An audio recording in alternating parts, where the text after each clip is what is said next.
pleasure of Allah. Oh, you who believe, read the Quran every night of Ramadan, night of Ramadan.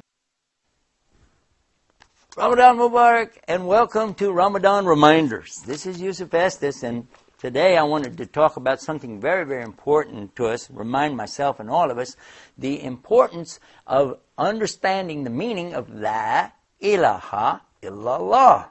You know, the middle of Ramadan seems like it just came and went, and now we're approaching toward the end, and I don't want to forget the most important thing. One sentence that can make all the difference in the world. La ilaha illallah. This is the saying or kalima of the Muslim. And whoever says it with sincerity in their heart, then the fire is forbidden on them. Think about that. This is a great thing. I know one time we had an article on our website. It was called The 9 Points of the Shahada. Shahada means to bear witness. You know, when somebody enters Islam, they say the Shahada. Ashhadu, I bear witness. An la ilaha, that there's only one God. Illallah, to worship. Only Allah to worship. Now, literally it says no God except Allah. But the meaning is much deeper. That's why we give a translation of the meaning. La, no, ilaha, except Allah. But guess what? Those words by themselves don't indicate the sincerity. Sincerity. Another point about these 9 points of the Shahada is that you have to understand the meaning of it. To understand that this means you're not going to set up any other gods along with Allah. Well, you might say, well, I don't have any gods in my pocket. Well, maybe not. But how about if you're going to the newspaper every day to just check and see how your astrology is going? I want to see what the stars say about me today. Oh, I'm a Gemini, therefore it means, or I'm a Virgo, and it looks like in September, hold on.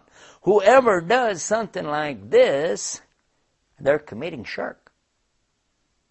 A'udhu billah. They're making partners with Allah because they're thinking that these stars have some benefit for them or can at least predict what's going to happen to them. And that's not true, is it? As a matter of fact, during the time of the Prophet Muhammad, peace be upon him, there was a time when they had the Fajr Salah, that's the morning prayer, and right after the morning prayer, he was going to mention something to them. Now, during the night, it had rained. And look what he said to them. That somebody became a disbeliever and somebody became a believer.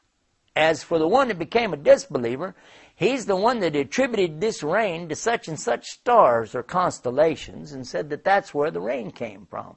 But as for the one that became the believer, this is the one who said that it's Allah who caused it to rain. So even something like that, like, you know, we talk about the weather, we talk about the influence that the moon has on the tides, but the real influence is from Allah, isn't it? Yeah. Even when we start talking about gravity, bottom line, though, it comes back to Allah. If He wants something to go down or up, that's up to Him. Centrifugal force, but yet there's no force except Allah. La hawla wa la quwwata illa billah. It's something that we have in our language, you know, when we're talking all the time to people about different things, we're allowed to say, well, you know, knock on wood, I hope nothing happens bad today. But even that kind of an expression, when you say knock on wood, you're attributing something as a partner to Allah. In fact, did you know where that really comes from?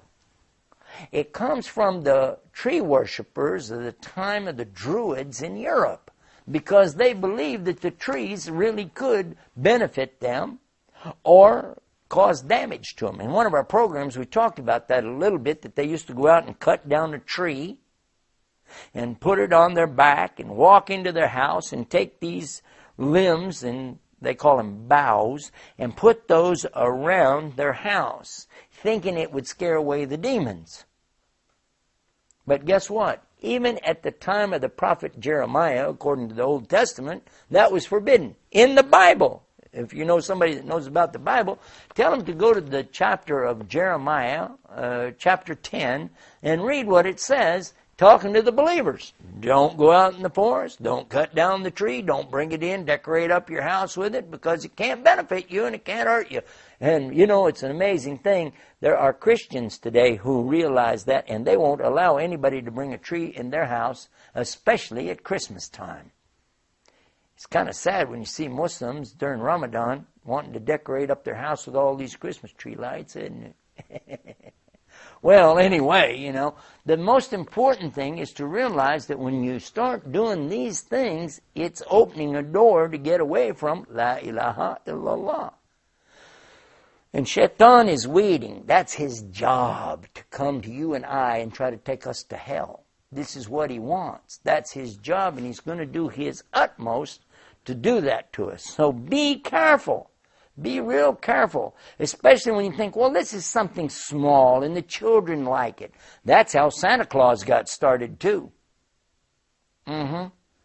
Because they said, well, children like it.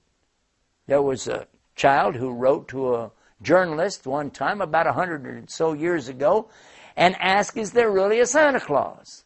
And he started out the response in his editorial, yes, Virginia, there's a Santa Claus. And that's a famous article. You can go on Google on the internet and find out for yourself how Santa Claus really got started off of something where, oh, this is nice for the kids to believe in. But it's a total fabrication. I want to tell you about how important it is for us as Muslims to always tell the truth, even to children, and not give them these stories and baloney, because later when they grow up, they're not going to respect you for that. They'll find out what the truth is, and it's going to be a sad day. I think it's better for us, you and I, to focus on what Islam is teaching us, and let's teach that to our children and avoid getting into these things about, oh, you know, here's some lights and we'll string that up here. Let's light some candles and play with that nonsense. Let's go over here and, did you know that they made a teeny Quran that was only this big? You can't even read it unless you have a magnifying glass, and you get right over it, and I have to wear my glasses and a magnifying glass, and you can almost make out these little teeny letters in there, and they're not very accurate, but they wear it around their neck on a necklace, and they say, oh, this will bring me good luck, it'll protect me. But how is that? When it's only Allah that protects you.